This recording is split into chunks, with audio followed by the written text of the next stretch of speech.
Your business is established and its future seems promising. But as a business owner, how can you know if your company is healthy enough for growth?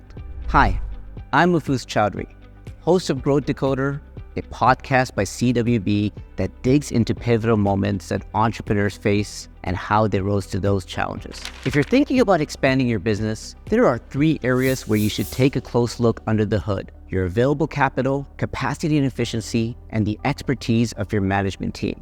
So first, capital. Do you have the ability to inject funds into the business? Maybe you have excess working funds you could reinvest. Once you have this answer, look for growth opportunities and carefully assess whether it makes sense to invest the capital you have available. Your banking partners, like the experts at CWB, can help you with the financial support you need to reach that next level of success. Next, we move on to capacity. We can't talk about improving capacity without discussing efficiency, or how you can get the most of your time, materials, equipment, spaces, and people. The 3 questions to ask yourself here are: 1, how efficient is your business today?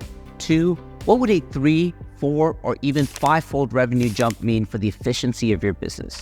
3, do you currently have the information systems in place to help you track efficiency as you grow? If you determine your business needs to improve its efficiency, start by finding ways to reduce overhead costs, ensure your products and services are well priced, and be vigilant about protecting and increasing your margins.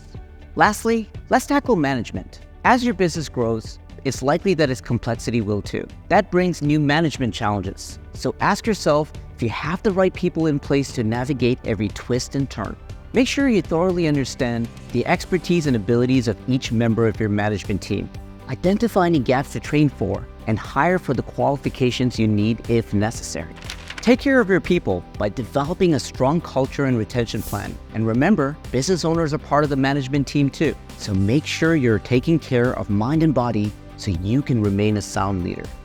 Ready to hear personal stories of Canadian entrepreneurs who figured out how to grow their business? Tune into Growth Decoder wherever you get your podcasts.